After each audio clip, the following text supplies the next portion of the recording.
Kuatkan tekad, kuatkan hati, negeri ini memanggilmu kawan. Belajar bergerak berbagi untuk negeri, guru penggerak majukan pendidikan. Guru penggerak menghamba pada murid, kreatif rancang pembelajaran. Hargai potensi, tingkatkan prestasi, lahirkan profil pelajar Pancasila. Warahmatullahi wabarakatuh.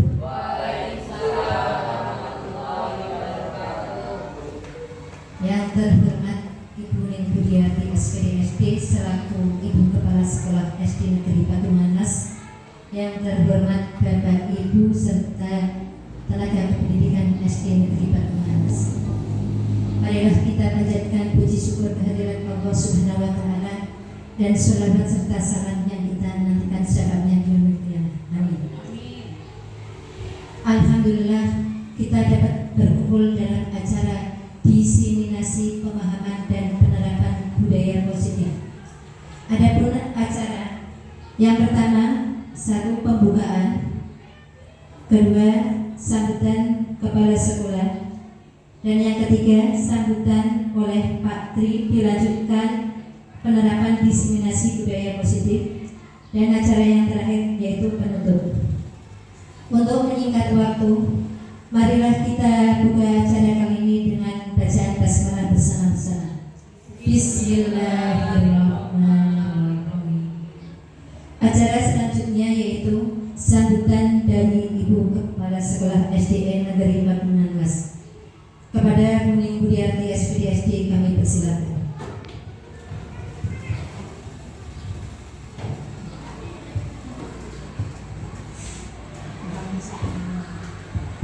Assalamualaikum warahmatullahi wabarakatuh. Waalaikumsalam warahmatullahi wabarakatuh. Bismillah, alhamdulillah, Bapak Ibu yang guru SD Negeri Patumanas yang saya hormati, pertama sekali mari kita ucapkan rasa syukur kepada kita sehingga hari ini kita bisa berkumpul dalam rangka diseminasi guru penggerak,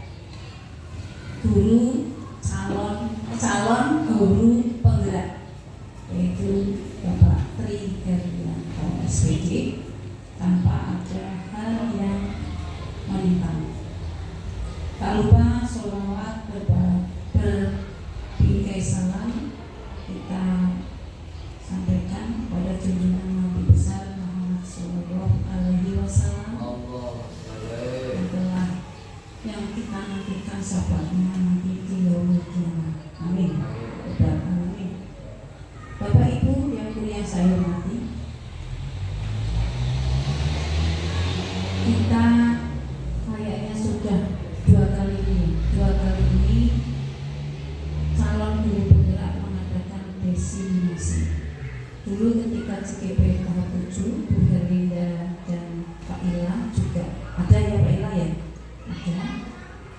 Kemudian ini sekarang tinggal tahap 8 ke 9, Pak.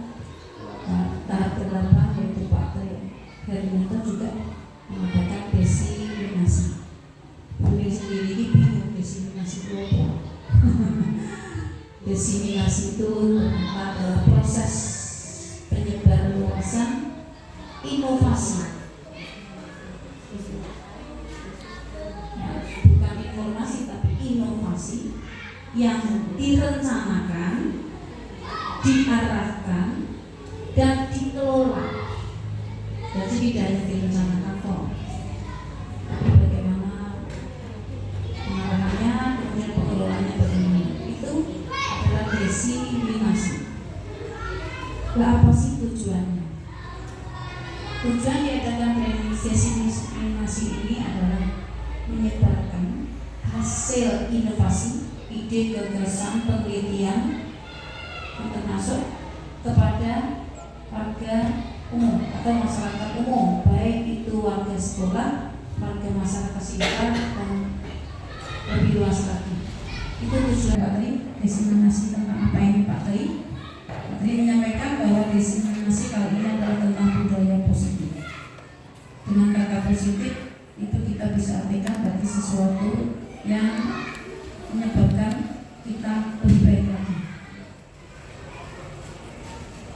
Nah, budaya positif itu artinya seperti apa? Nanti mungkin Pak Tri akan menyampaikan. Kemudian apa sih tujuan dari adanya budaya positif? Mudah-mudahan saya juga nanti bisa menggunakan. Kemudian apa saja yang termasuk budaya positif? Yang saya ingat dulu ketika ada diseminasi Pak Ila dan Bu Herlinda, itu yang termasuk budaya positif yaitu ada 6 hal. Tapi tidak semua saya ingat itu 6 hal. Satu itu ada perubahan paradigma yang kemarin ketika Pak Tri dan Bu Herlinda diseminasi Pak Ila dengan Bu Herlinda mengambil tema itu ya Pak Bu ya, tentang perubahan paradigma. Kemudian juga termasuk adalah budaya disiplin. Namun di sini yang diambil oleh Pak Tri adalah tentang budaya disiplinnya. Kemudian ada juga tentang keyakinan kelas dan sebagainya.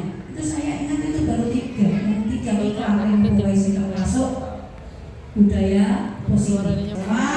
Khususnya pada diri kita sebagai pendidik, sebagai guru, dan juga nanti akan bermanfaat pada siswa kita. Terima kasih. Wassalamualaikum warahmatullahi wabarakatuh. Terima kasih atas waktu yang diberikan. Assalamualaikum warahmatullahi wabarakatuh.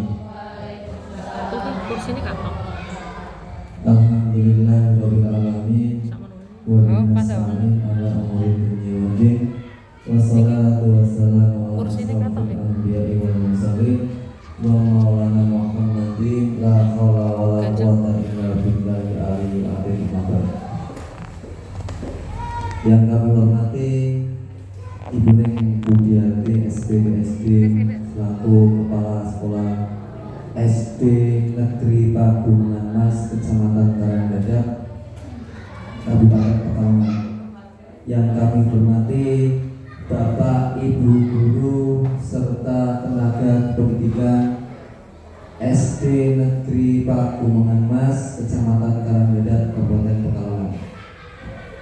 Pertama-tama marilah kita panjatkan puji syukur kehadirat Allah Subhanahu wa taala yang mana telah memberikan rahmat dan hidayahnya kepada kita sehingga pada hari ini di hari Rabu yang cerah dan indah ini kita Bapak Ibu bisa menghadiri undangan dari kami di kegiatan diseminasi pemahaman dan penerapan budaya positif tanpa suatu halangan apapun.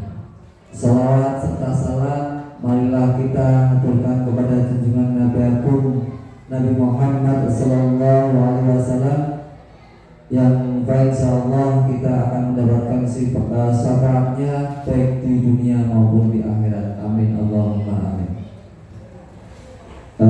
Sebelum saya melakukan presentasi tentang kegiatan aksi nyata pada modul 1.4 yaitu budaya positif pada pendidikan calon guru penggerak angkatan 8 ini, yang pertama saya mengucapkan banyak terima kasih kepada Ibu Kepala Sekolah yaitu Ibu Neng Budiati karena sudah memberikan waktu atau mengizinkan terkait kegiatan yang saya lakukan.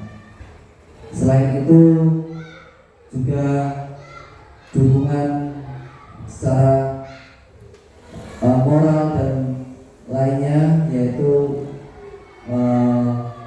semua kegiatan yang kami lakukan, kegiatan CGP ini sangat didukung sekali oleh Ibu Kepala Sekolah dan rekan-rekan semuanya. Yang kedua, saya mengucapkan banyak terima kasih kepada rekan-rekan guru dan karyawan yang sudah mau berkenan mengikuti kegiatan kami, yaitu diseminasi tentang penerapan budaya positif. Mungkin itu yang bisa saya sampaikan sebagai awal pembukaan terkait kegiatan diseminasi pemahaman dan penerapan budaya positif sebagai tugas calon guru penggerak angkatan 8 Kabupaten Pekalongan. Selanjutnya saya akan melakukan presentasi terkait dengan diseminasi pemahaman dan penerapan budaya positif. Mohon izin Bu Ning, saya bisa di depan dulu.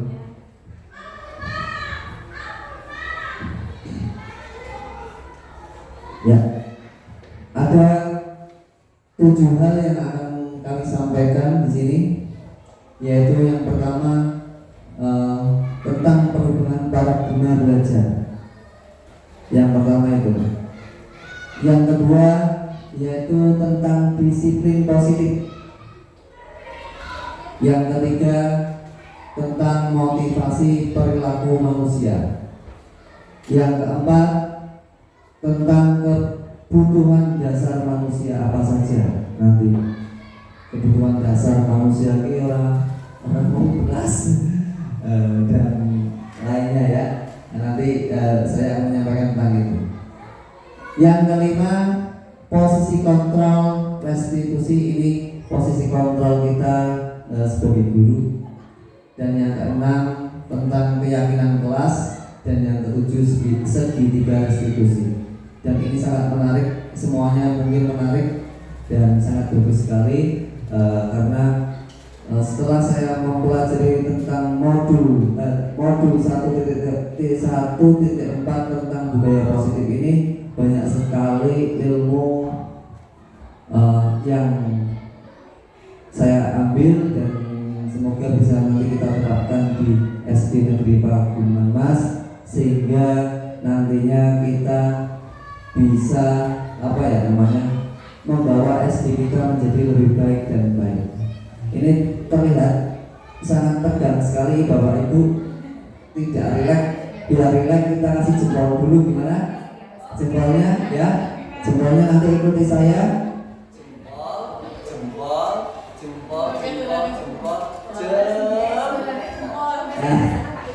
Ya, coba kita berdiri biar tidak tegang. Ayo, berdiri dulu Bapak Ibu. Ya, coba Bapak Ibu bisa berdiri dulu.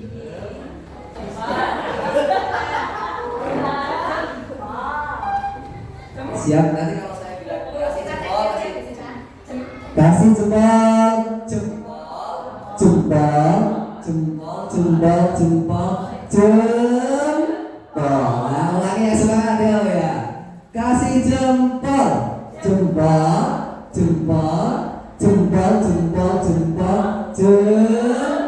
Oh, tangan buat kita semua. Nah, biar suasananya tidak terlalu tegang.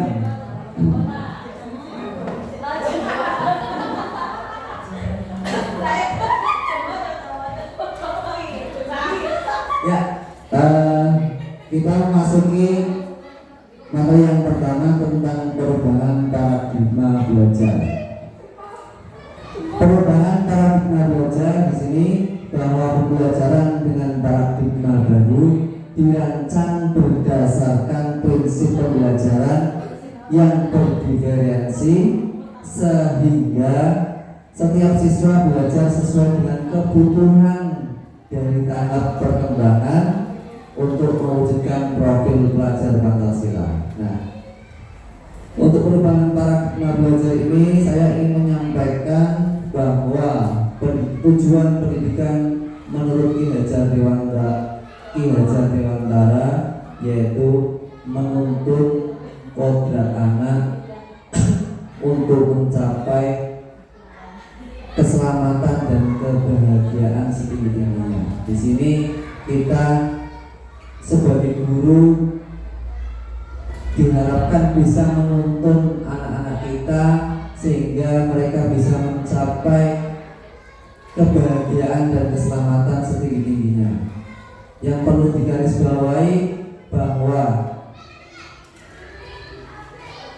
tujuan pembelajaran Muluki Hajar Dewantara intinya adalah menuntun. Ya, kita menuntun, bukan lagi menuntut. Itu yang perlu kita garis bawahi, bahwa menuntun itu bukan menuntut. Nah, bagaimana kita bisa menuntun anak? Karena anak itu bagaikan benih padi atau benih biji atau benih apa saja. Ketika kita tanam pada tanah dan kita sebagai petani, Pak Tani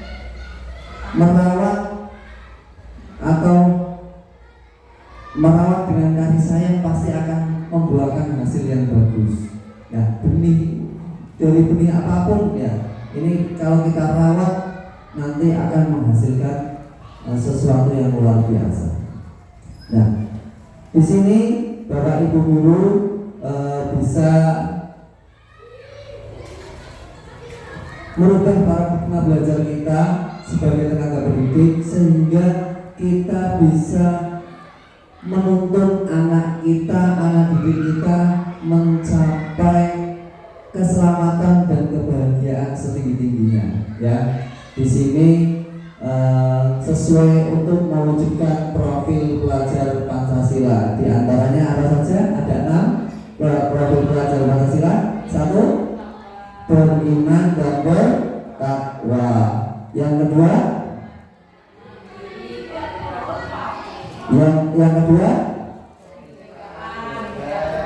mandiri, ya, kebinekaan global, bernalar kritis, bergotong royong, kreatif, ya. Dan yang itu 1, beriman dan bertakwa. 2, mandiri. Yang ketiga, bernalar kritis. Yang keempat, kreatif. Yang kelima, bergotong royong. Dan yang keenam, berkebinekaan global. Nah, nanti kita bisa mewujudkan siswa-siswi kita, terutama siswa-siswi di SD Negeri Pakuwon Mas, untuk bisa menuju profil pelajar Pancasila. Baik, saya lanjutkan. Disiplin positif. Ya, di sini disiplin positif dalam budaya kita.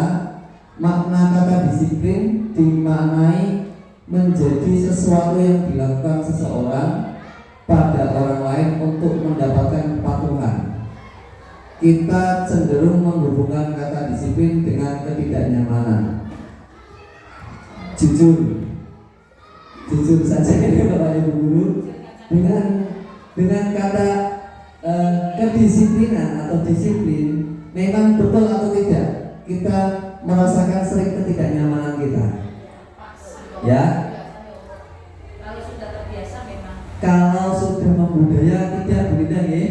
Tetapi kalau awal-awal mungkin kita agak sulit karena mungkin adanya kepatuhan atau ketidaknyamanan kita, biasanya stres. Saya juga sering mengalami seperti itu, Bune.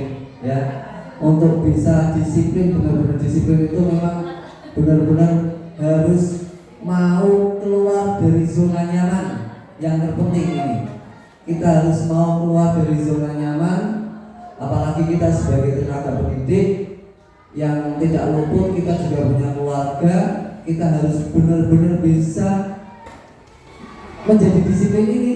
Disiplin ini nanti kaitannya semuanya tentang waktu, tentang diri, seperti itu.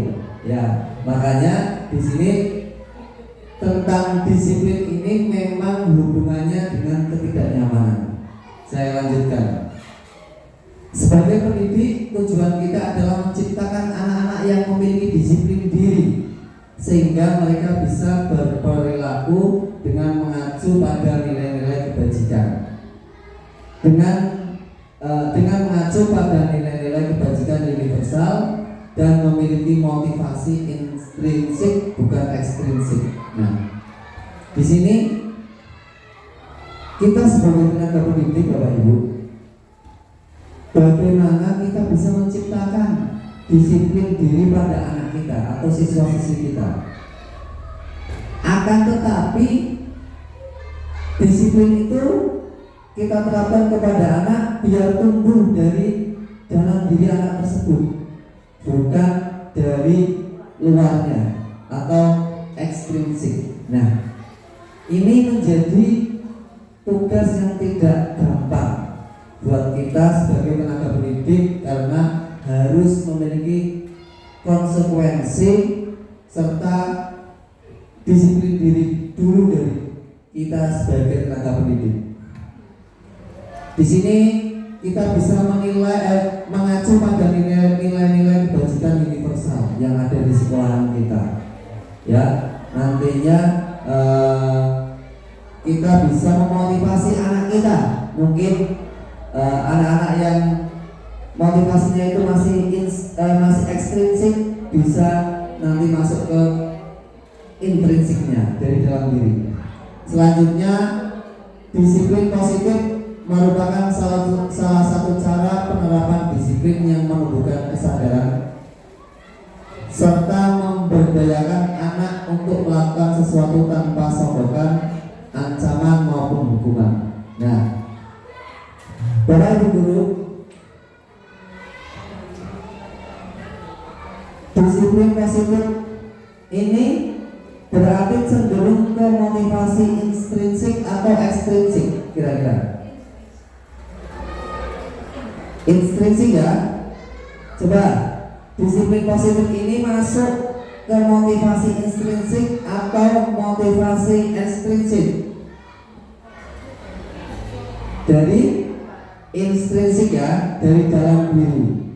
Karena di dalam disiplin positif ini kita harus menumbuhkan kesadaran serta memberdayakan anak untuk melakukan sesuatu tanpa sogokan, ancaman maupun hukuman.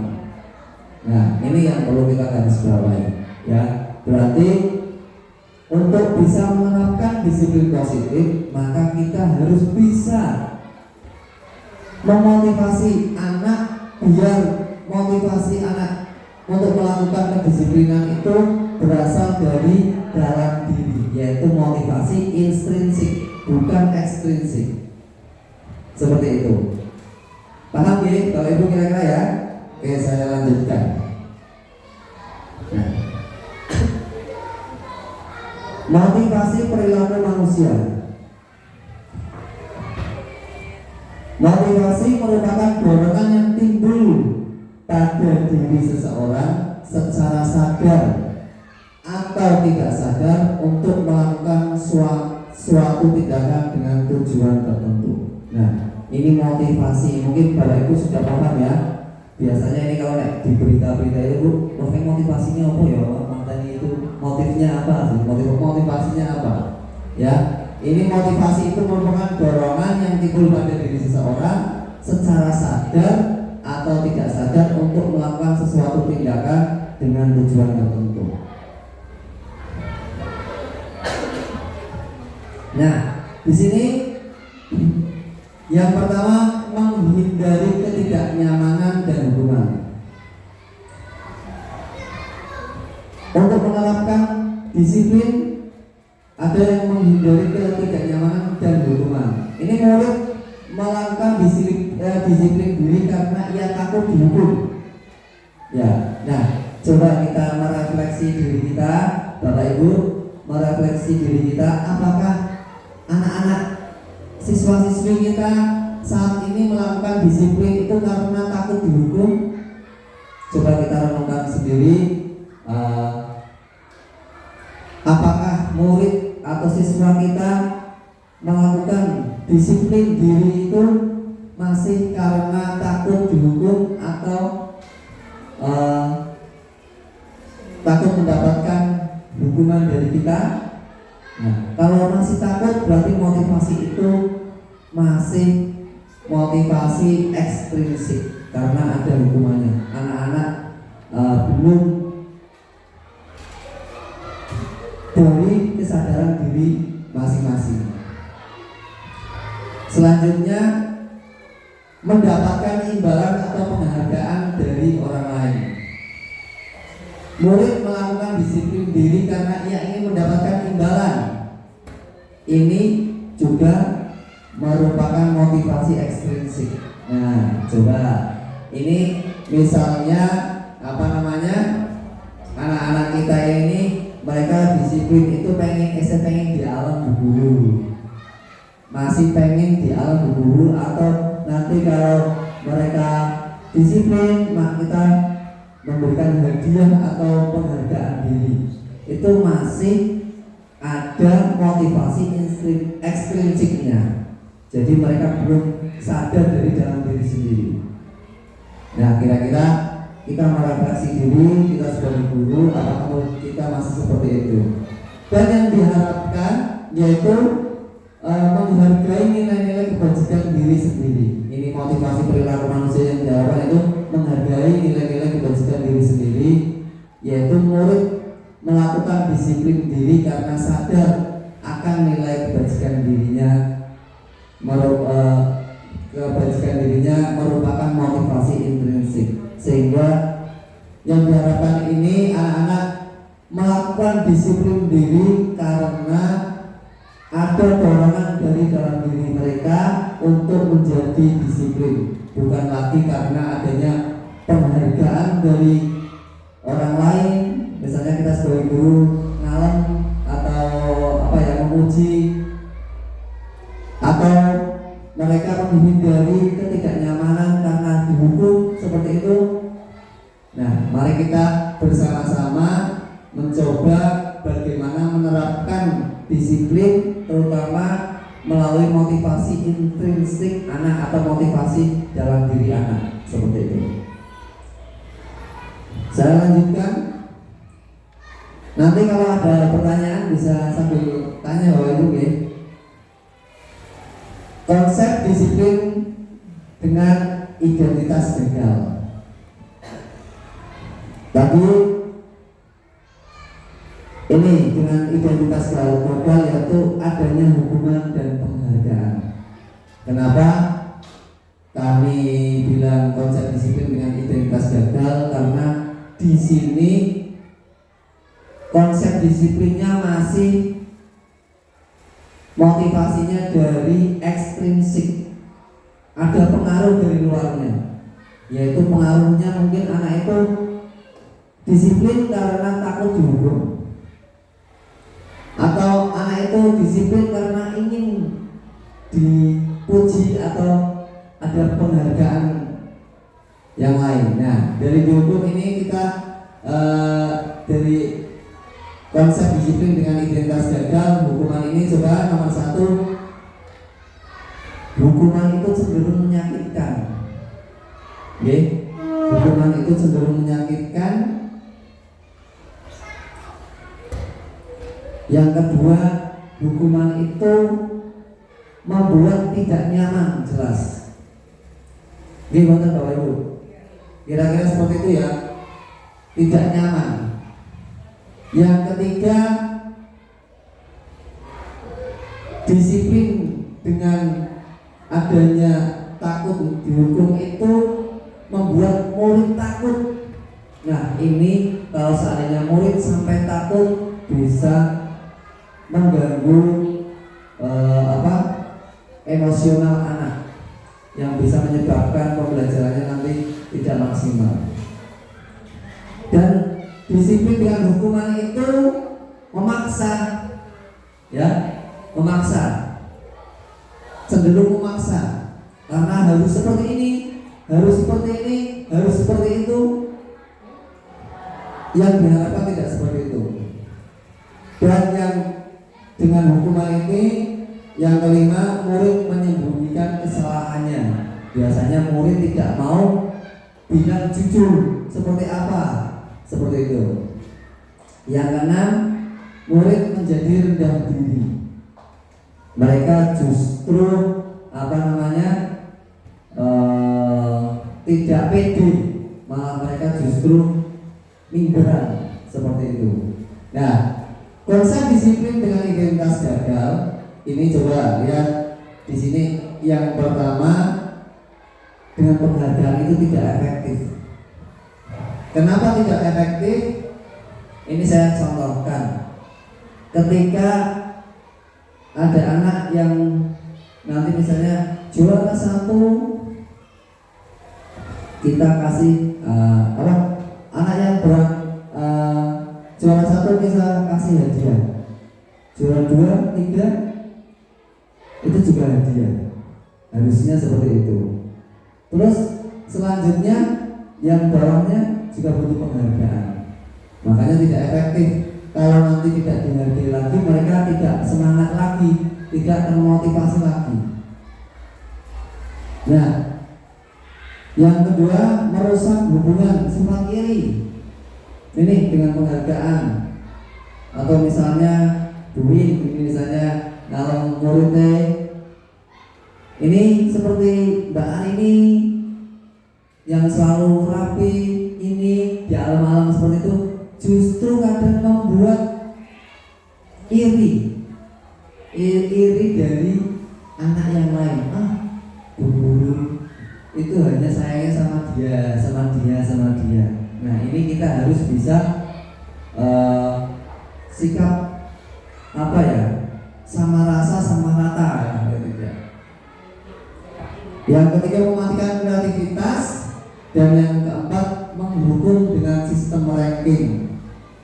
Nah, ini tadi yang sudah saya jelaskan bahwa sistem penghargaan itu kurang efektif. Yang kelima, merampas hak menghargai dirinya.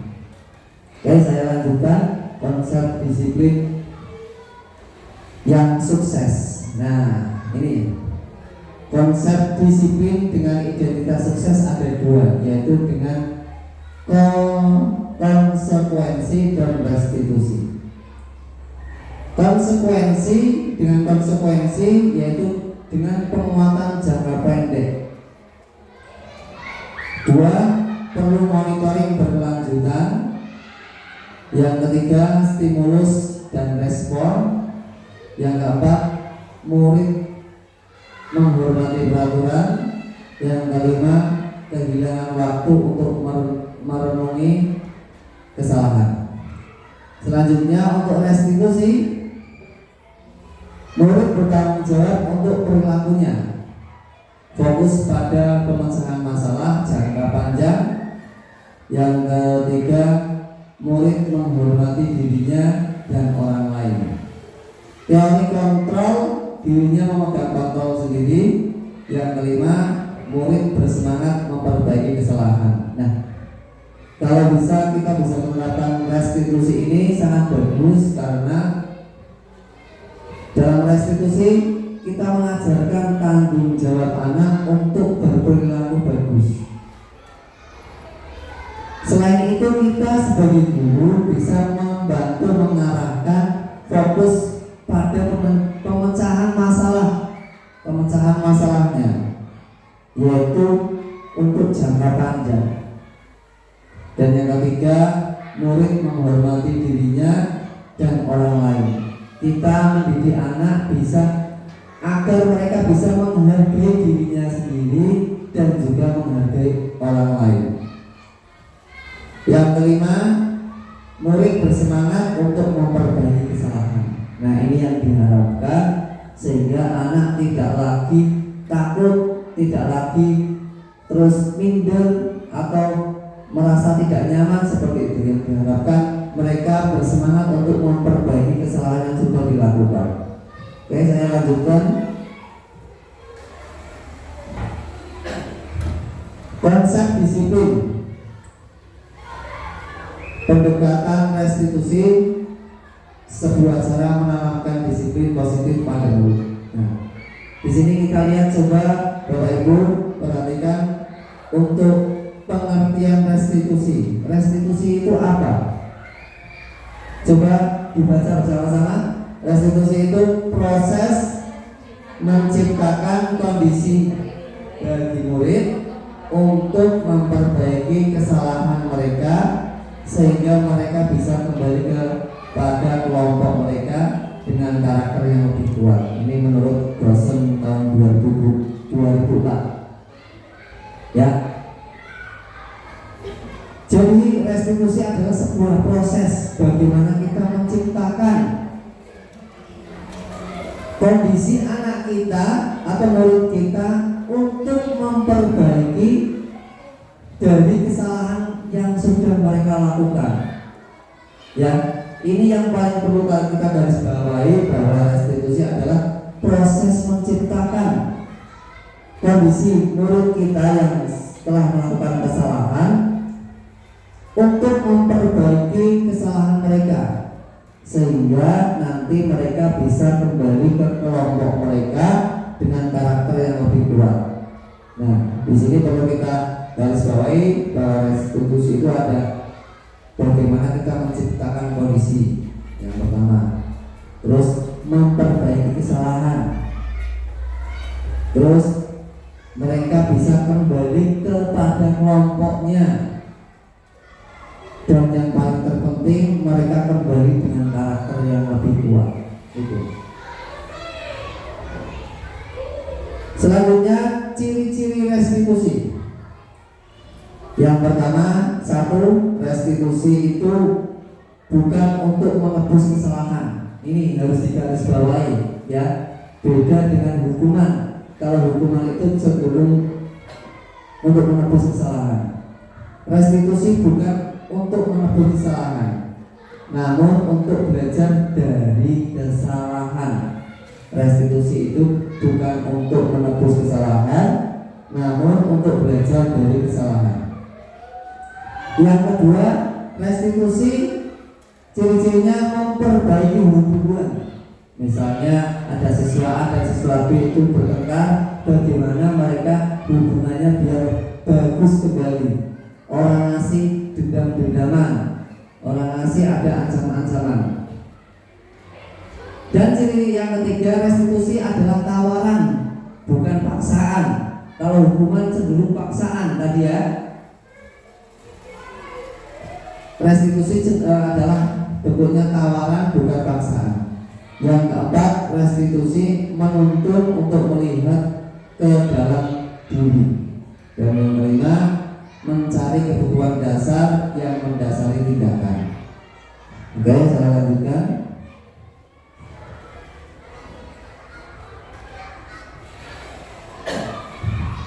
Nah, kali ini ada contoh kasus siswa sering tidak mengerjakan PR.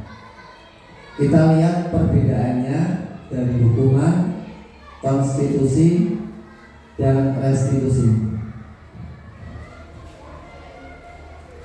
Kalau pada hukuman, guru menghukum siswa tersebut hormat bendera selama 10 menit. Itu kalau kita menghukum anak kita yang sering tidak mengerjakan PR dengan hukuman hormat bendera selama 10 menit, itu berarti kita masih melakukan hukuman kepada anak-anak kita untuk menerapkan disiplin. Ya, ini sebagai bahan bagi kita. Yang kedua, konstitusi. Ini guru memberikan konsekuensinya untuk mengerjakan PR-nya saat istirahat atau dikerjakan sebanyak 3 kali lipat. Ini masih membuat tidak nyaman, ya, karena dikerjakan sebanyak 3 kali lipat, lebih banyak. Yang kedua, guru tegas dan siswa menghormati peraturan. Kenapa kok konstitusi ini masih masih belum maksimal? Di sini coba yang kedua, guru tegas dan siswa menghormati peraturan, karena masih ada dorongan ekstrinsi, yaitu dari luar, mereka belum dari dalam diri mereka sendiri. Nah, yang ketiga yaitu tentang restitusi.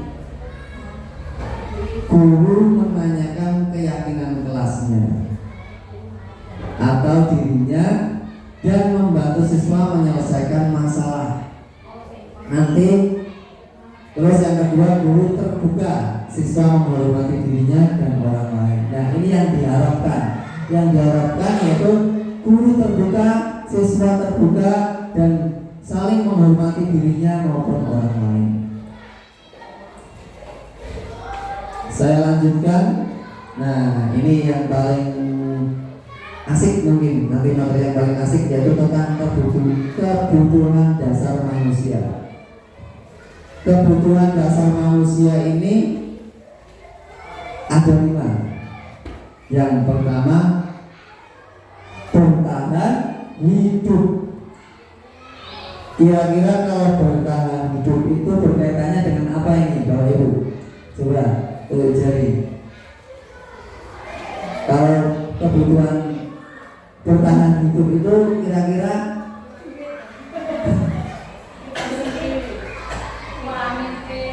kebutuhan dasar manusia bertahan hidup kira-kira berkaitan dengan apa? Dengan makanan. Betul sekali Pak Ila ya. Kebutuhan bertahan hidup berkaitan dengan makanan, minuman, punya uang banyak, pokoknya duit ya harus ya. Berarti bertahan hidup cenderung ke apa namanya makanan, minuman, duitnya akeh seperti itu ya. Nek uangnya banyak bisa membeli bahan makanan pokok untuk bertahan hidup ini. Nah, yang kedua, kira-kira kasih sayang dan rasa diterima. Nah, ini coba dua kebutuhan dasar manusia yang nomor 2 ini sangat indah sekali. Kita butuh kasih sayang dan rasa diterima. Kasih sayang dulu ya, kita kasih sayang. Kita sebagai manusia memang tidak dipungkiri kita butuh kasih sayang. Betul tidak Bapak Ibu? Kalau kita tidak mendapatkan kasih sayang itu rasanya tetap ya kurang, ada yang kebutuhan yang tidak terpenuhi gitu kan? Iya, kita butuh kasih sayang. Terus rasa diterima, ini juga penting. Saya contohkan misalnya saya pendatang baru di SD misalnya, terus saya tidak diterima oleh teman-teman dulunya, atau misalnya saya lewat diberi, saya lewat seperti itu kan, ada kebutuhan dasar yang tidak terpenuhi. Jadi rasa kasih sayang dan rasa diterima ini memang menjadi kebutuhan dasar kita sebagai manusia dunia. Ya, sepakat? Jadi soalnya urusan kasih sayang dan rasa diterima ini biasanya asik dibahas. Ya, saya lanjutkan. Yang ketiga tentang penguasaan. Nah, ini juga kita tentang penguasaan ini memang kita butuh. Kadang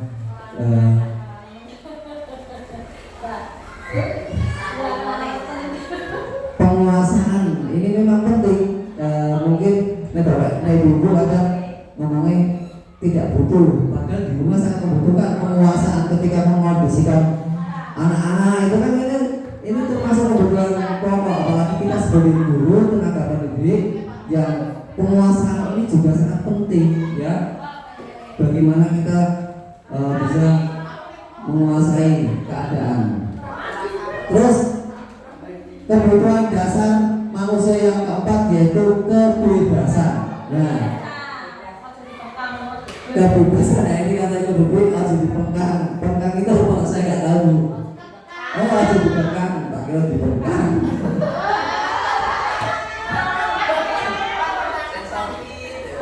Ya, kebebasan ini menjadi sangat penting, yaitu sebagai kebutuhan dasar kita.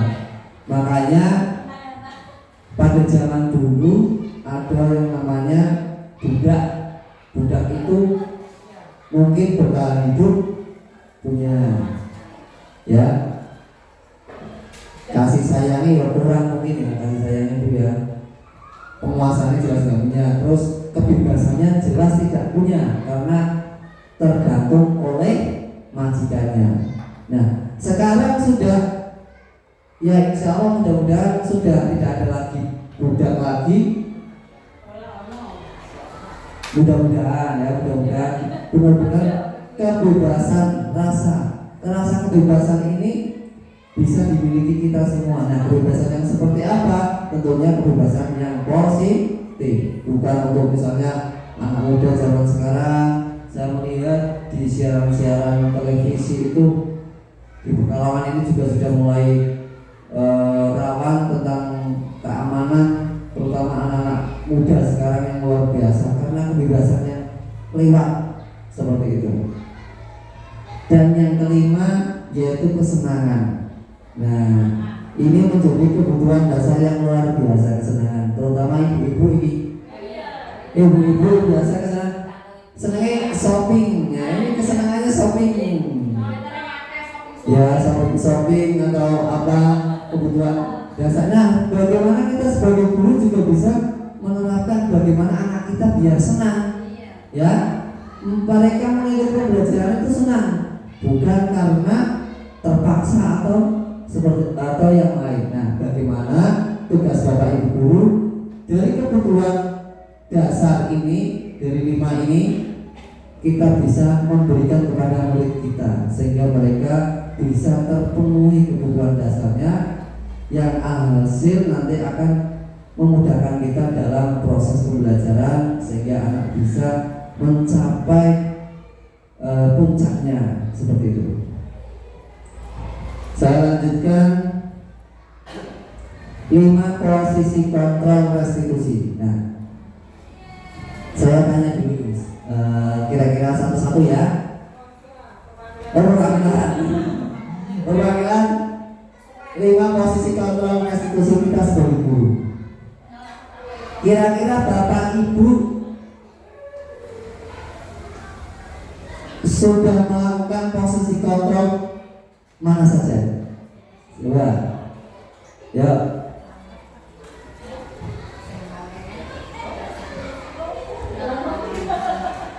Coba. Kira-kira 5 posisi kontrol restitusi kita sebagai guru.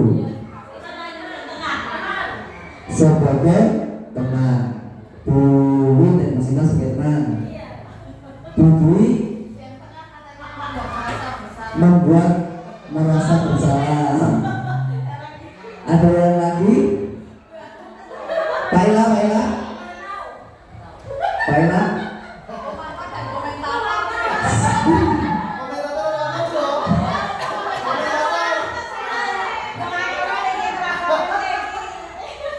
Apa Bella? Pemantau. Guru kaji sebagai manajer. Nah, kita bahas satu persatu. Nah, contoh penerapan 5 posisi kontrol. Ini saya menerangkannya di sini aja biar gampang. Yang pertama, kalau kita sebagai penghukum, kita sebagai guru menjadi sebagai penghukum ketika ada anak yang membuat kesalahan, itu biasanya seperti ini. Patuhi aturan sekolah, lalu berdiri di depan barisan, hormat bendera. Nah, ini kalau bisa kita jangan seperti itu deh. Sudah tidak lagi model yang sebagai penghukum. Nah ini. Terus pembuat rasa bersalah. Nah, pembuat rasa bersalah ini berbeda. Berapa kali Pak Guru harus memberitahu kamu, nak, Pak Guru kecewa sama kamu. Ini ada biasanya ada anak siswa tidak memakai atribut lengkap saat upacara. Misalnya kita bilangi berapa kali Pak Guru harus memberitahu kamu, nak, Pak Guru kecewa sama kamu. Nah, itu anak menjadi merasa bersalah. Ini posisi kontrolnya kita sebagai pembuat rasa bersalah. Nah, sebagai teman, ayolah, kamu sudah tertib, buat Pak Guru bangga. Kali ini tidak apa-apa, kamu semua.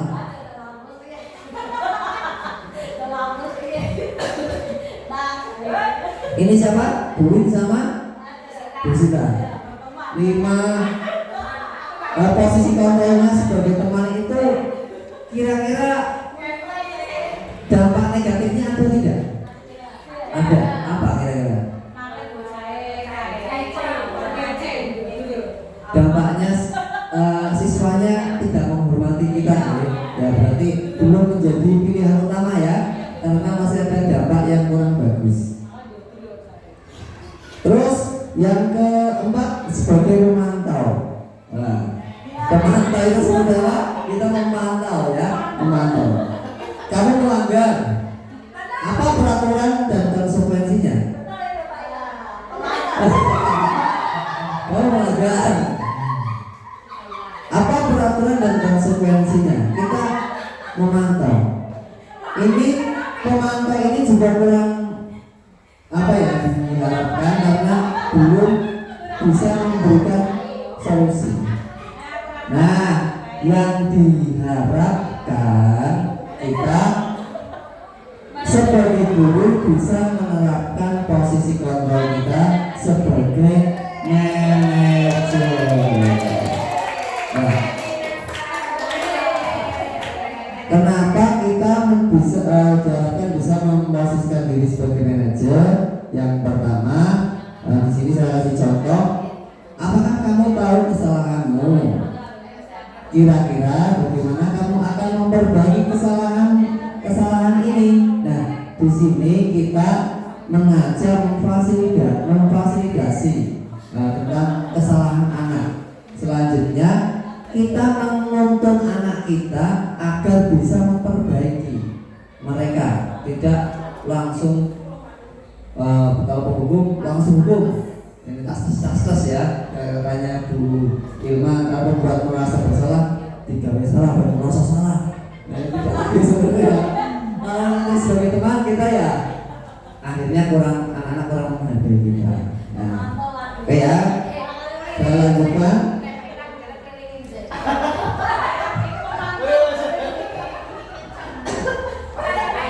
Keyakinan kelas. Yang selanjutnya keyakinan kelas. Bagaimana pembentukan keyakinan kelas? Sebaiknya keyakinan kelas atau sekolah tidak terlalu banyak, bisa berkisar antara 3-7 prinsip atau keyakinan. Nah, pembentukan keyakinan kelas, coba Bapak Ibu diperhatikan. Keyakinan kelas itu lebih abstrak dari peraturan. Yang kedua, berupa pernyataan universal. Yang ketiga, dibuat dalam bentuk positif. Yang keempat, sedikit saja agar mudah diingat.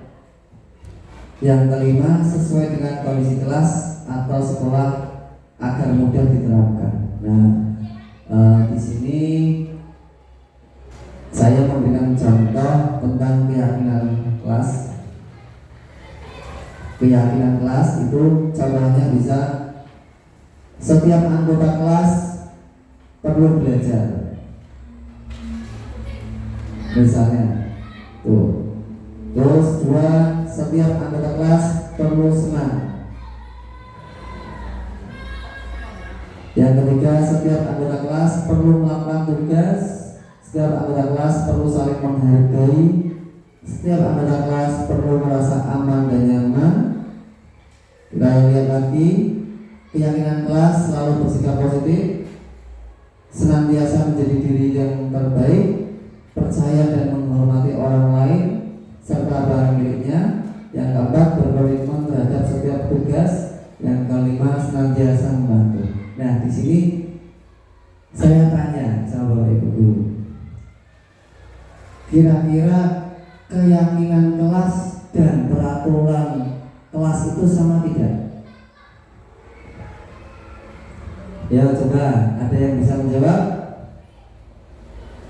Keyakinan kelas dan peraturan kelas itu sama atau tidak?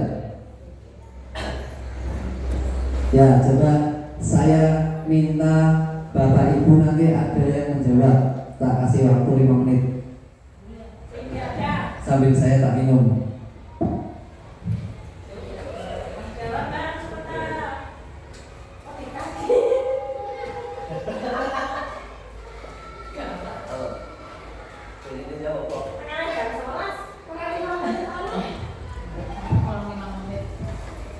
Ya, silakan Pak Ila, sudah terjadi bisa berdoa.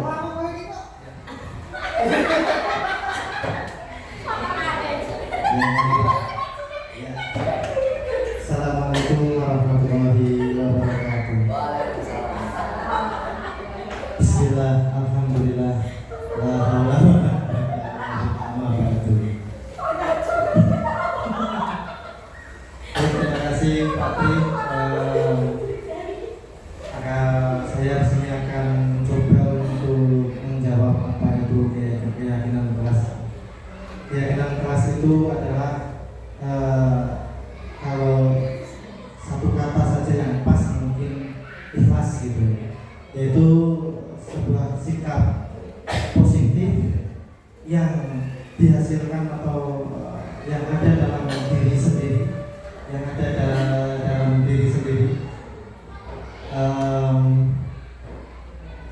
untuk menimbulkan disiplin yang positif seperti itu. Sama tidak Pak kalau dengan peraturan kelas? Keyakinan kelas dengan peraturan kelas berbeda. Keyakinan kelas itu lebih bersifat universal, tetapi kalau peraturan kelas itu lebih bersifat umum seperti itu. Mungkin seperti itu. Ya, terima kasih. Tepuk tangan buat Pak Ila lagi. Betul sekali apa yang disampaikan dari Bapak Ila Mulyadi bahwa keyakinan kelas itu cenderung menjadi kesepakatan universal Pak ya, yang tidak sama dengan peraturan kelas. Kalau peraturan kelas itu lebih cenderung menghukum atau memaksa. Nah, di sini kalimat untuk menyusun kalimat keyakinan kelas, Bapak Ibu saya bisa contohkan, mungkin materinya tinggal satu lagi, insya Allah waktunya cukup. Misalnya peraturan sekolah misalnya contoh, jangan membuang sampah jangan membuang sampah sembarangan. Kira-kira itu keyakinan kelas atau peraturan keyakinan kelas atau peraturan kelas? Peraturan kelas. Kira-kira kalau keyakinan kelasnya seperti apa? Dari jangan membuang sampah sembarangan.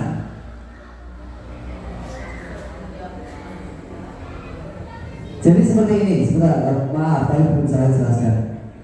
Pada keyakinan kelas itu adalah kalimatnya positif.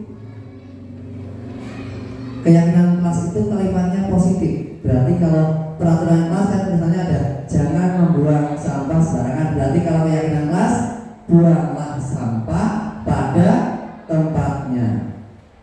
Itu nilai kebajikannya kira-kira apa? Membuang sampah pada tempatnya kira-kira. Disiplin juga di situ atau bertanggung jawab? Dua-duanya ya. Nah. Terus contoh lagi,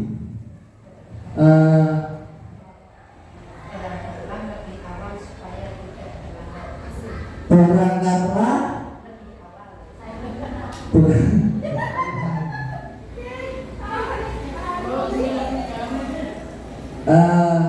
contoh lagi apa coba nanti kita biar saya meyakinkan bahwa Bapak Ibu sudah paham belum tentang peraturan dan keyakinan kelas. Misalnya tadi sudah membuang sampah,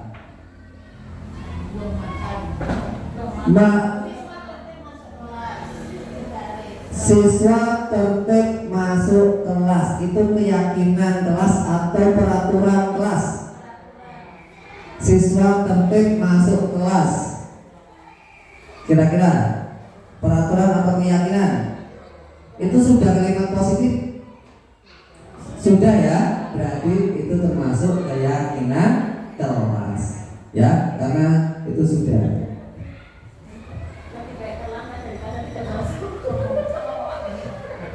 Itu kira-kira sudah paham ya Bapak Ibu untuk keyakinan kelas dan peraturan kelas. Sudah saya lanjutkan, waktunya kurang 10 menit lagi. Nanti nanti 5 menit terakhir buat tanya jawab Bapak Ibu mungkin kalau mau tanya. Selanjutnya ini mungkin materi yang terakhir, segitiga restitusi. Segitiga restitusi ini diharapkan bisa diterapkan Bapak Ibu guru sebagai posisi control manager yang mana kita bisa membantu menyelesaikan masalah anak sehingga anak bisa kembali ke kelompoknya masing-masing dengan karakter yang lebih kuat. Nah, tulis segitiga restitusi ini ada 3 tahapan, yaitu yang pertama tahap menstabilkan identitas, yang kedua fasilitasi tindakan yang salah, validasi tindakan yang salah, yang keempat menanyakan keyakinan kelas. Nah, di sini untuk menstabilkan identitas, yang pertama tahap yang pertama ini biasanya kita bisa mengeluarkan kata-kata setiap orang pasti pernah melakukan kesalahan. Biasanya seperti itu kita ya. Misalnya ada anak siswa yang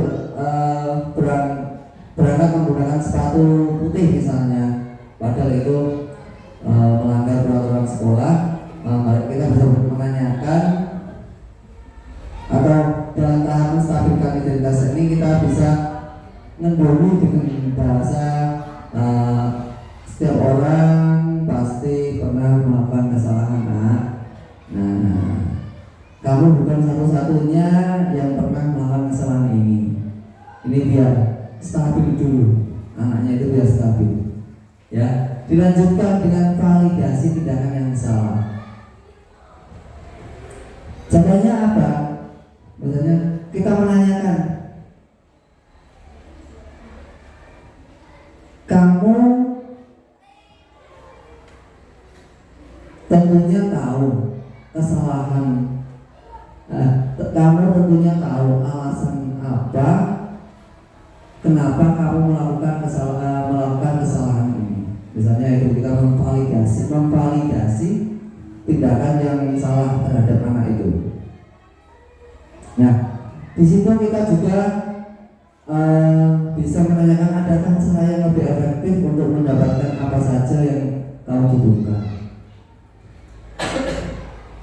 Dan tahap yang ketiga, keyakinan segitiga restitusi ini adalah menanyakan keyakinan terhadap anak yang bermasalah tersebut. Di sini keyakinan kelas apa yang sudah kamu langgar, nak? Misalnya kalau memakai sepatu putih itu keyakinan kelas apa yang dilanggar? Tentang apa? Kedisiplinan. Nah, seperti itu. Nah, di sini ya ada tahap menstabilkan identitas. Kita semua akan melakukan hal yang terbaik yang bisa kita lakukan. Validasi tindakan yang salah. Semua perilaku memiliki alasan. Dan yang ketiga menanyakan keyakinan. Kita semua memiliki motivasi internal. Nah, di sini diharapkan setelah melakukan itu kita bisa membantu anak untuk bisa menyelesaikan masalahnya dengan baik. Ya, terima kasih. Alhamdulillah tadi Bapak Ibu saya sudah menyampaikan beberapa budaya positif. Kira-kira apa saja yang saya sudah sampaikan, yaitu tentang perubahan paradigma belajar. Yang kedua, disiplin positif. Yang ketiga, motivasi perilaku manusia. Yang keempat, kebutuhan dasar manusia. Dan yang kelima, motivasi kontrol restitusi. Yang keenam, keyakinan kelas. Dan yang ketujuh, tentang segitiga restitusi. Ya, karena waktunya sudah cukup, kira-kira Bapak Ibu saya beri kesempatan untuk bertanya 5 menit atau 3 orang menanya.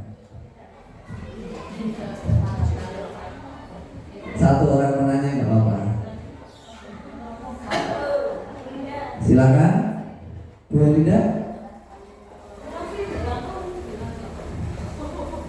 Atau memberikan tanggapan tentang presentasi yang saya lakukan.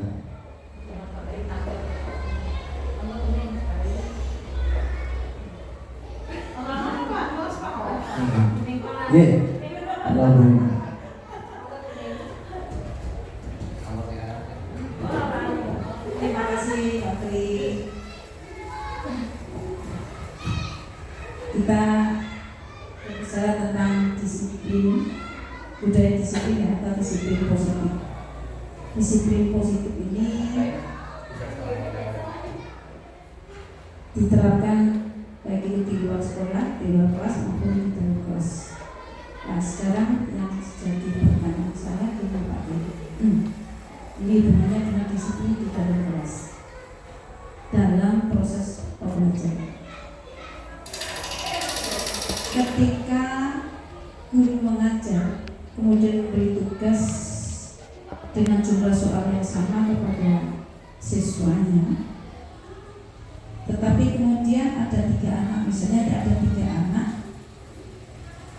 lebih dulu selesai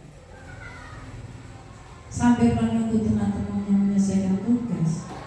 Ketiga anak tersebut geger rame dewi, pelacapan sama sini mengganggu teman-temannya. Jadi berarti otomatis anak itu disiplinnya berkurang. Nah, enaknya gimana Pak? Penjelasannya bagaimana supaya anak itu tidak geger, tidak mengganggu temannya, tidak gaduh, dan dia juga bisa anteng. Nah, itu pertanyaan saya Pak. Jadi bagaimana caranya kalau guru melakukan hal demikian?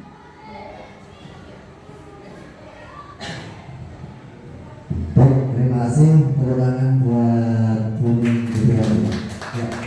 Ya, saya mencoba menjawab ini. Di sini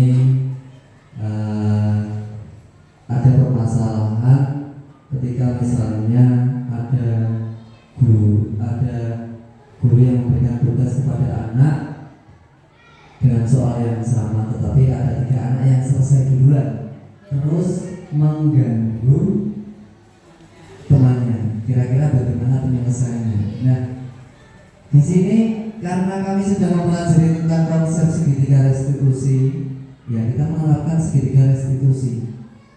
Sebelum kita menerapkan segitiga restitusi, kita di awal tahun atau awal pembelajaran sebisa mungkin sebagai wali kelas atau guru kelas atau guru mapel seperti saya bisa membuat keyakinan kelas dulu. Keyakinan kelas kita buat dulu bersama-sama dengan anak. Apa saja, apakah saling di sana ada keyakinan kelas tentang saling menghargai, keyakinan kelas tentang kedisiplinan, keyakinan kelas tentang tanggung jawab. Kita buat dulu bersama anak-anak. Yang terpenting kita buat dulu keyakinan. Setelah itu mereka keyakinan kelas ini kita kesepakatan guru dengan anak, terutama ya guru dengan anak yang dibuat bersama tanpa ada paksaan. Di sini kita sudah punya kunci pokok tentang keyakinan kelas dulu.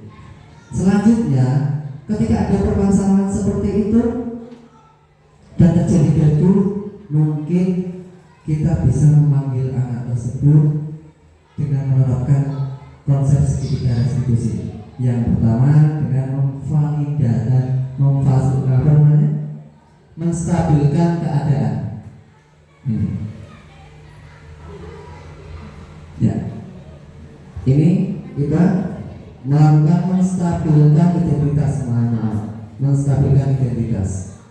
Ya, kita bisa menerapkan segitiga restitusi ini untuk menyelesaikan masalah. Menstabilkan identitas itu seperti apa?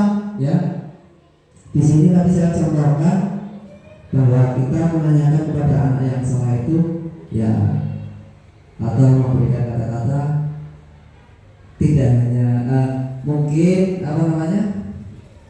setiap orang pasti punya kesalahan, dan anak itu biar bisa stabil dulu dengan kata-kata yang lebih halus, lebih lembut, sehingga anak itu bisa stabil. Setelah kita bisa menstabilkan mewujudkan identitas, kita melakukan validasi tindakan yang salah. Nah, di situ kita menanyakan apa alasannya. Kira-kira apa alasannya kenapa anak tersebut mengganggu atau gaduh? Nah, setelah kita bisa menanyakan alasannya dan anak tersebut bisa menjawab apa alasan tersebut yang sesuai dengan diri kita bisa menanyakan keyakinan kelas apa yang sudah mereka langgar, seperti itu, yang sudah menjadi kesepakatan. Dengan seperti itu, kita lebih bisa sebagai posisi kontrol kita sebagai manajer, tidak sebagai pembuku atau apa. Dan dalam ketika kita menyusun keyakinan kelas, itu benar-benar anak harus mensepakati, bukan makanya keyakinan kelas itu diharapkan muncul dari anaknya, tidak dari gurunya. Kita guru hanya memfasilitasi saja. Dan kesepakatan itu harus jauh dari hukuman, Pak. Ya. Jauh dari hukuman seperti itu. Misalnya kalau tadi misalnya Pak, kalau tadi anak itu kita berikan soal lagi, itu termasuk rumah. Yang 3 anak itu Ya. saya supaya tidak mengganggu, kita tambahi soal lagi, maksudnya. Beri maksudnya memberi hukuman positif seperti itu. Ya, itu Ya. termasuk rumah atau tidak, Pak?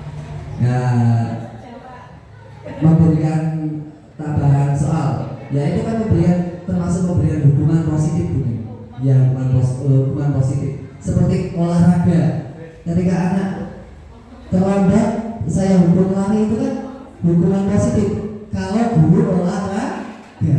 Tetapi kalau guru kelas menghukum lari kan tidak sesuai dengan itu, ya seperti itu. Apa tidak lebih baik ini, Pak? Jangan tidak diberi tambahan tugas karena guru tersebut diskriminasi terhadap mereka. Padahal kesepakatannya kan mungkin tidak seperti itu. Apa nggak lebih baik anak 3 anak itu kita jadikan sebagai tutor sebaya? Itu mungkin lebih bagusnya. Jadi seperti itu. Lebih bagus tutor sebaya daripada kita Ya. tugas tambahan.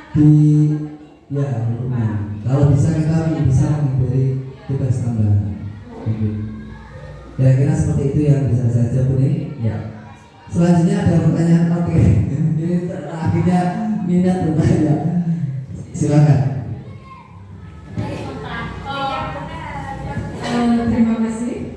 Di sini di sini saya tidak akan bertanya. Saya di sini hanya akan menambahi atas tadi pertanyaan yang disampaikan oleh Ibu Tengki, bahwasanya terkait dengan bagaimana jika siswa di kelas itu sudah selesai dan tindak lanjutnya bagaimana. Betul yang dikatakan Pak Tri, bahwasanya kita yang harus kita lakukan adalah mengingatkan kepada anak tersebut tentang keyakinan kelas. Kemudian kita bisa menerapkan strategi di garis ini. Tapi tindak lanjut dari situasi kondisi tadi itu memang kita tidak dibenarkan untuk menambahkan soal pada anak, itu memang tidak diperbolehkan. Dan tindak lanjut yang betul itu adalah dengan menerapkan pembelajaran berdiferensiasi. Itu adalah solusi atau tindak lanjut dari situasi kondisi yang ditanyakan Bu yang tadi. Nah, berdiferensiasi di situ kan nanti kita sebelum melakukan pembelajaran berdiferensiasi ada 3 yang perlu kita lakukan asesmen, yaitu ada minat belajar, gaya belajar siswa, dan juga kesiapan belajar. Kayak kalau kesiapan belajar itu contohnya kita tes dulu anak yang bisa membaca, lancar membaca, dan juga yang belum bisa membaca. Kemudian kalau gaya belajar itu berkaitan dengan anak itu auditory atau kinestetik atau audio visual kayak gitu. Jadi sebenarnya jika kita belum menerapkan pembelajaran berdiferensiasi, maka masalah atau situasi tadi yang dinyatakan Bu Neneng itu tidak terjadi. Ya, jadi solusinya yaitu dengan menerapkan pembelajaran berdiferensiasi. Seperti itu. Terima kasih dan mungkin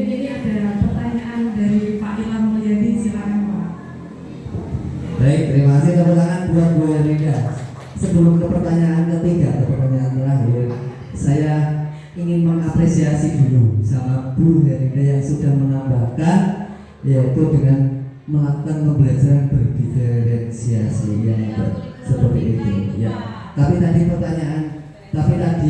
pertanyaannya kan Buning kan ketika kita memberi tugas, berarti kita tidak di posisi di situ, ya seperti itu. Mungkin selanjutnya pertanyaan ketiga, pertanyaan terakhir. Terima kasih Pak Tri atas kesempatannya. Pertama saya ingin mengucapkan selamat ya Pak Tri, presentasinya luar biasa hari ini, lengkap, jelas, lengkap dan sangat jelas, dan saya pun cuma mungkin menjadi lebih tahu tentang sedikit institusi dan budaya positif dan lain sebagainya. Ada pertanyaan untuk Pak Tri kaitannya tentang sedikit pertanyaan mungkin Pak Tri tentang keyakinan kelas. Tadi sudah dijelaskan sama Pak Tri bahwa keyakinan kelas dengan peraturan kelas itu berbeda. Peraturan kelas itu bersifat sifatnya negatif, kemudian untuk keyakinan kelas lebih bersifat bahasanya ya universal gitu ya, bahasanya universal, seperti misalnya gotong royong, kemudian tanggung jawab, seperti itu yang intinya yang mudah diingat lah untuk keyakinan kelas. Nah, tadi pertanyaan saya, apakah keyakinan kelas ini bisa dinaikkan levelnya lagi ke tingkat yang lebih tinggi? Karena kita semua tahu bahwa setiap institusi sekolahan yang terutama di lingkup yang lebih besar sekolahan itu masih banyak sekolahan yang menggunakan peraturan sekolah. Peraturannya A, B, C, D dan sampai sekian seperti itu. Apakah peraturan sekolah itu tetap akan dipertahankan, ataukah kita ganti saja menjadi keyakinan sekolah? Mungkin itu pertanyaan dari saya Pak. Terima kasih. Assalamualaikum warahmatullahi wabarakatuh. Waalaikumsalam warahmatullahi wabarakatuh. Luar biasa ini dari pertanyaan Pak Ila, bahwa kira-kira keyakinan kelas itu bisa dinaikkan levelnya untuk lebih ke peraturan sekolah atau peraturan yang lebih seperti itu ya Pak Ila ya, intinya seperti itu. Ya, perlu saya garis bawahi. Ini menurut saya, yang pertama kita bisa menerapkan disiplin dari keyakinan kelas dulu. Ya, keyakinan kelas dulu. Bukan berarti tidak ada peraturan sekolah kalau menurut saya. Peraturan sekolah itu tetap penting. Tetapi kita bisa menerapkan peraturan sekolah nantinya itu, atau keyakinan sekolah nantinya, atau mungkin keyakinan sekolah yang tingkatnya lebih tinggi dari keyakinan kelas. Kita terapkan di kelas, kita terapkan dari kelas kita masing-masing dulu. Anak-anak lebih mudah kalau kita menerapkan langsung global suatu sekolahan lebih sulit Pak ya. Tetapi kalau dari kelas itu kita bisa menerapkan, insya Allah kita bisa menerapkan untuk tingkat levelnya sekolah seperti itu. Kira-kira mungkin seperti itu Pak Ila. Jadi keyakinan kelas itu kita bisa naikkan dengan keyakinan sekolah seperti itu. Atau ada tambahan dari teman-teman untuk tentang jawaban saya ini, atau bahkan dari Pak Ila sendiri yang bisa menambahkan jawaban seperti itu. Kira-kira ya. Baik Pak Tri, tadi jawabannya sudah cukup bagus menurut saya. Banyak fenomena yang mungkin perlu kita kaji lagi lebih jauh, terutama tentang keyakinan kelas ini. Kita melakukan awalnya itu dari peraturan kelas, kemudian kita akan di keyakinan kelas. Dan tadi Pak dikatakan bahwa kalau tidak ada peraturan kelas, kalau tidak ada peraturan sekolah, hasilnya gimana Pak? Nanti kalau tidak ada peraturan sekolah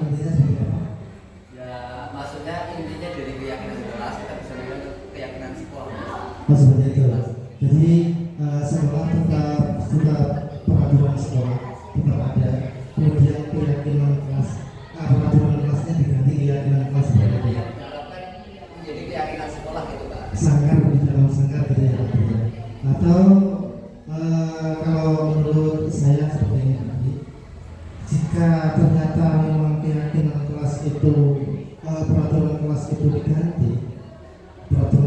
diganti dengan keyakinan kelas, dengan keyakinan pula bahwa siswa kita sudah memiliki disiplin positif, budaya positif yang berasal dari dalam diri sendiri, itu bisa kita laksanakan. Dan betul tadi yang Pak sampaikan bahwa peraturan sekolah itu juga nantinya bisa kita ubah juga. Saya sepakat dengan Pak kita bisa ubah juga menjadi keyakinan sekolah. Tapi bukan berarti menurut saya pribadi, menurut asumsi saya pribadi, bukan berarti tadi saya katakan ada sangkar di dalam sekolah. Sangkar itu peraturan kelas, sangkarnya lagi peraturan sekolah, kemudian peraturan kelasnya dicopot, sangkarnya dicopot dari keyakinan kelas, kita lebih bebas, lebih universal. Tetapi setelah kita bebas ada sangkar lagi peraturan sekolah. Kalau menurut saya lebih baik mungkin keyakinan sekolah itu tetap dipegang saat itu. Terima kasih.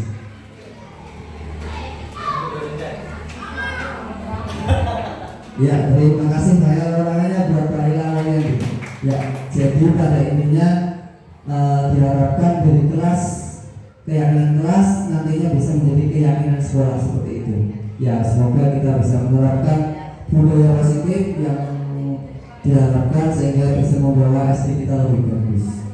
Demikian presentasi yang bisa saya sampaikan tentang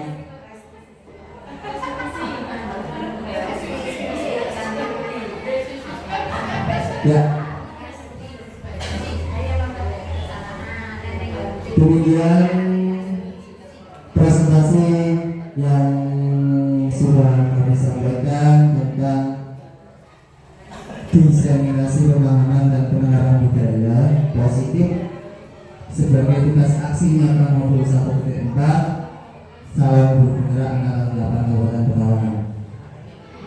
Apabila saya dalam menyampaikan ada salah kata, ada salah ucap yang menyinggung perasaan Bapak Ibu, saya secara pribadi mohon maaf. Dari saya cukup sekian. Billahi taufiq wal hidayah. Wassalamualaikum warahmatullahi wabarakatuh. Terima kasih atas presentasi tentang diseminasi pemahaman dan penerapan budaya positif oleh Bapak Tri Darmian SPD. Semoga membawa hasil yang baik dan semoga membawa manfaat bagi kita semua dan siswa nanti. Acara kami tutup dengan membaca bacaan hamdalah bersama-sama.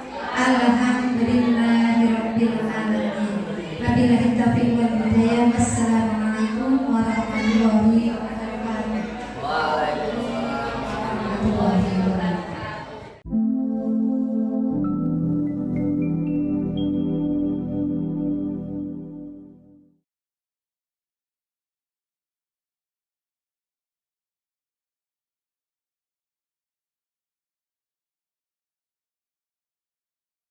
Assalamualaikum warahmatullahi wabarakatuh.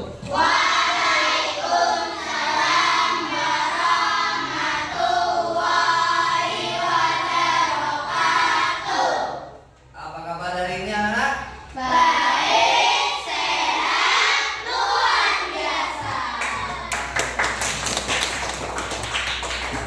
Baik anak-anakku kelas 6.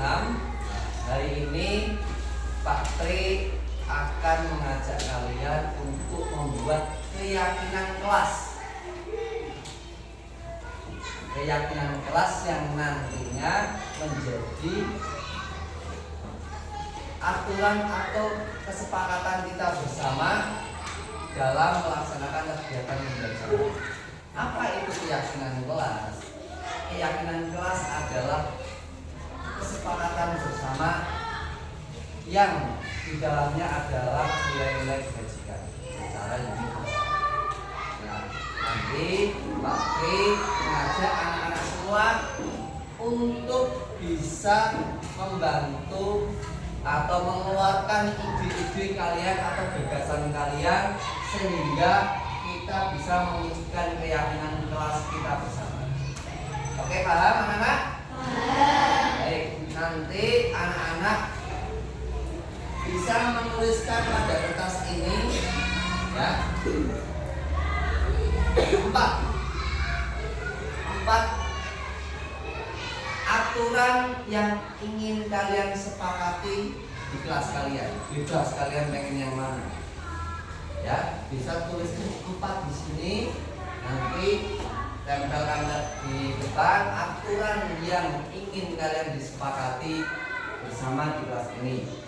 Nah, setelah nanti ditempel di sini, nanti kita kelompokkan satu persatu aturan-aturan tersebut, kita ubah menjadi keyakinan kelas yang nantinya kita sepakati bersama.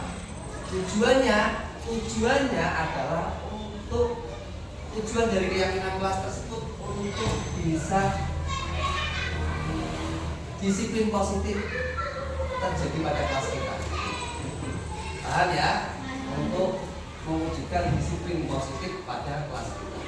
Baik, anak-anak, berarti nanti menuliskan 4 aturan yang ingin kalian sepakati atau 4 gagasan yang ingin kalian sepakati yang nantinya kita kelompokkan dan kita buat keyakinan kelas bersama-sama. Ya, pasti akan membagikan kelas ini. Ya. Tulisnya yang itu ya.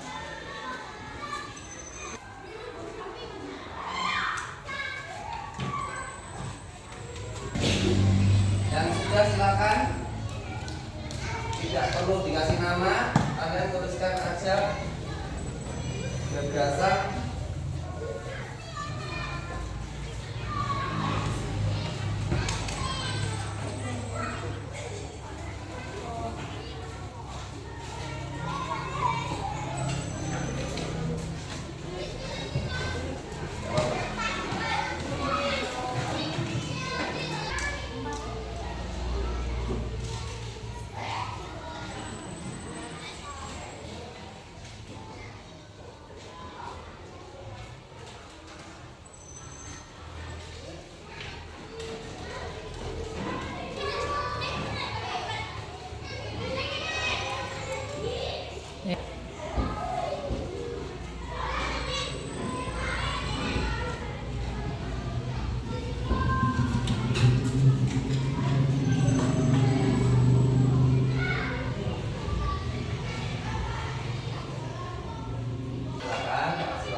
nanti bersama-sama menempelkannya.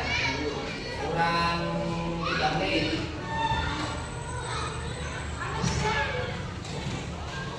Bisa ditanyakan. Nanti secara bergantian ya. Satu saja. Ya, di kata yang tadi ya, diurutkan. Nah, yang tadi.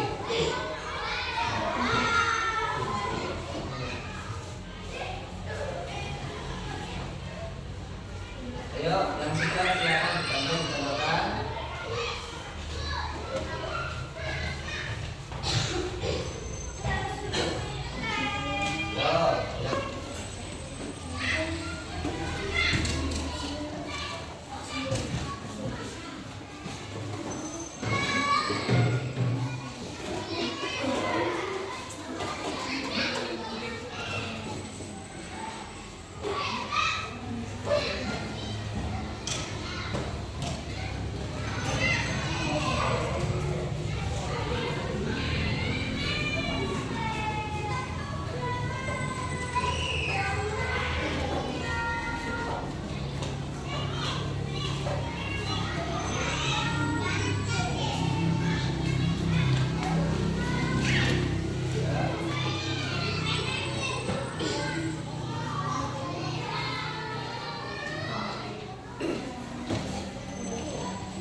Sudah semua?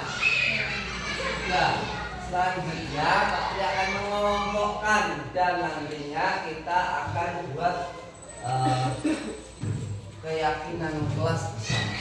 Jadi gagasan atau aturan yang ingin kalian sepakati bersama ini nanti kita tulis di sini keyakinan kelas dengan kalimat positif.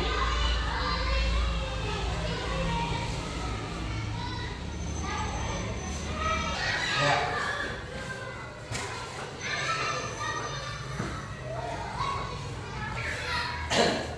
Selanjutnya di sini Pak Tri akan bacakan dilarang makan di kelas. Ini aturan yang ingin diterapkan, dilarang makan di kelas, dilarang minum di kelas, terus tidak piket ditunda. Aku ingin kelas ini bersih, terus membuang sampah pada tempatnya, mengumpulkan tugas tepat waktu, dilarang melakukan bully. Nah, ini dari semua ide gagasan yang sudah kalian tuliskan pada kertas sticky note. Selanjutnya kita buat keyakinan kelas. Dilarang makan di kelas. Berarti kita buat kalimat positifnya. Gimana?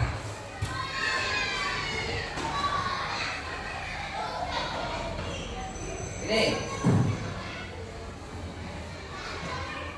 Jangan buang sampah sembarangan. Kita buat kalimat positifnya apa kira-kira?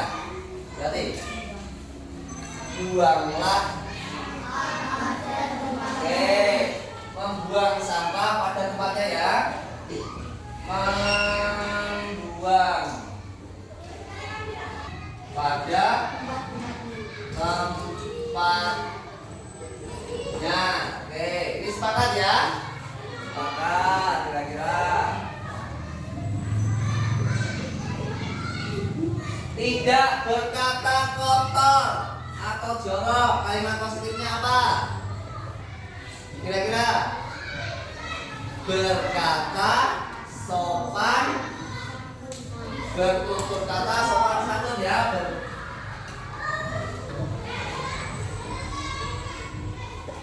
Berbicara sopan seperti itu ya. Berbicara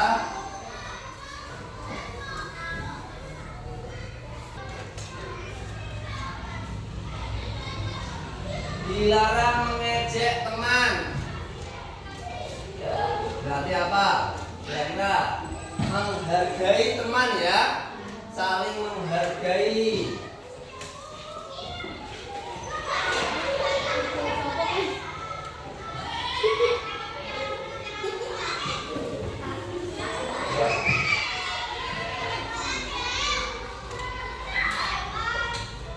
Tidak terlambat masuk kelas. Berarti apa? Hadir tepat waktu.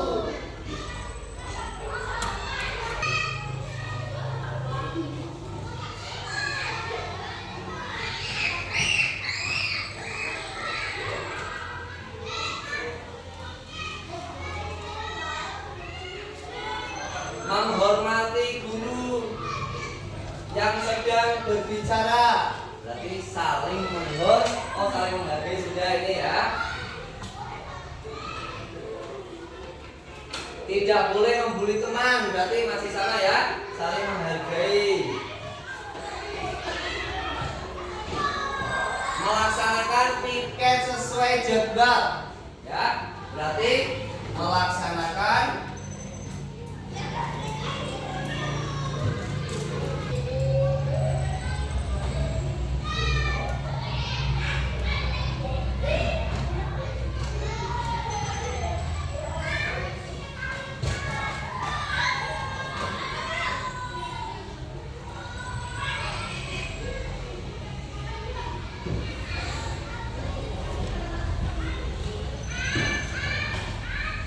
memakai seragam sesuai dengan jadwal. Berarti belum ya. Menggunakan seragam sekolah sesuai jadwal.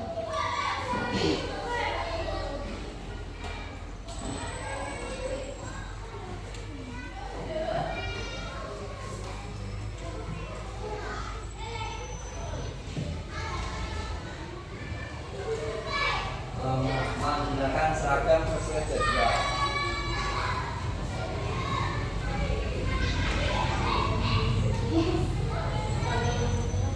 Dilarang berambut panjang bagi anak laki-laki. Berarti berpenampilan rapi, gitu ya. Kalimat positifnya dari berpenampilan rapi.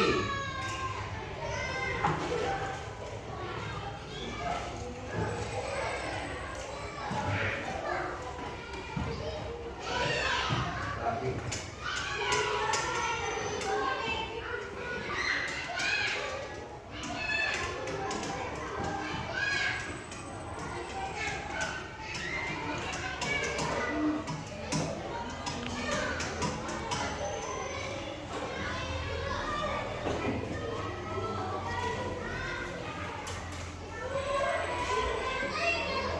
Mengumpulkan tugas tepat waktu. Mengumpulkan tugas tepat waktu, apakah sudah kalimat positif? Sudah ya. Mengumpulkan tugas tepat waktu. Tempatnya. Yang kedua, berbicara sopan santun. Yang ketiga, saling menghargai. Yang keempat, hadir tepat waktu. Yang kelima, melaksanakan tiket. Yang keenam, yang ketujuh, yang kedelapan, kira-kira ada yang perlu ditambah untuk menjadi keyakinan kelas kita? Ada saja kira-kira usul? Nah, hari ini mungkin mau menambahkan? Tidak ada. Apa kira-kira mau ditambahkan?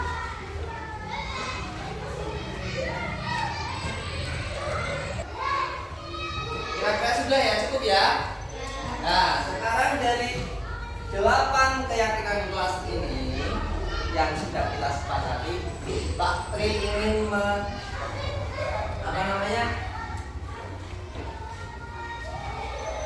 melihat nilai kebajikan universal apa yang ada pada keyakinan kelas kita. Ya, ada beberapa nilai kebajikan, diantaranya adalah ada nilai tanggung jawab, ada nilai kedisiplinan,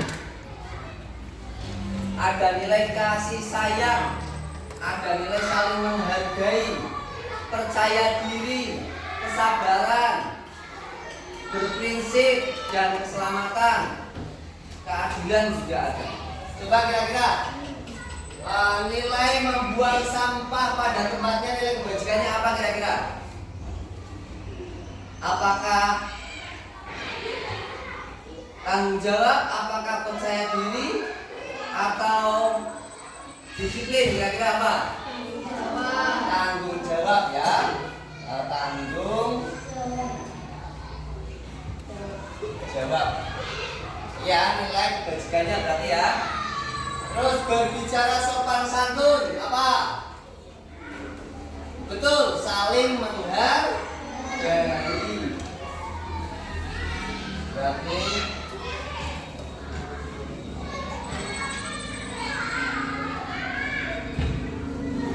saling menghargai sama ya. Ini ya. Hadir tepat waktu kira-kira apa? Disiplinan.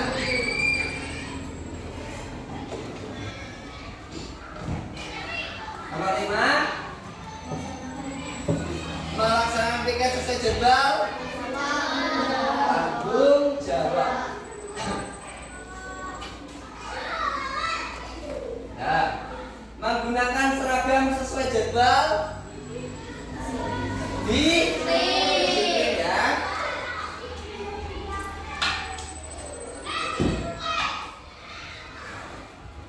Berpenampilan rapi. Apa kira-kira? Apa berpenampilan rapi, tanggung jawab, atau disiplin, atau nilai berkomitmen? berkomitmen ya, biar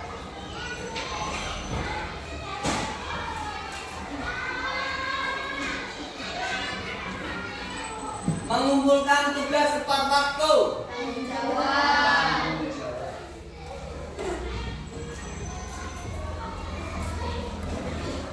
Nah, dari 8 keyakinan kelas ini sudah ada keyakinan kelas dan ini nilai kebajikannya, ada tanggung jawab, saling menghargai, kedisiplinan, tanggung jawab, disiplin, komitmen, tanggung jawab. Diharapkan setelah kita membuat keyakinan kelas ini, kita bisa melaksanakan bersama-sama. Ya, ini sudah menjadi keyakinan kelas kita, berarti menjadi keyakinan yang harus kita laksanakan untuk mewujudkan disiplin positif pada diri kita. Baik anak-anakku kelas 6 yang Pak Tri sayangi, hari ini kita sudah membuat keyakinan kelas bersama-sama. Nah, kalian sudah mengeluarkan ide, gagasan, dan pikiran kalian untuk membuat keyakinan kelas bersama-sama. Pak Tri mengucapkan banyak terima kasih dan Pak Tri beri aplaus buat kalian. Mari kita bertepuk tangan bersama-sama. Terima kasih. Pembuatan keyakinan kelas pada hari ini Pak Tri cukupkan dan Pak Tri berharap keyakinan kelas yang kita sudah buat kita bisa laksanakan bersama-sama. Sepakat? Sepakat? Terima kasih dari Pak Tri. Wassalamualaikum warahmatullahi wabarakatuh.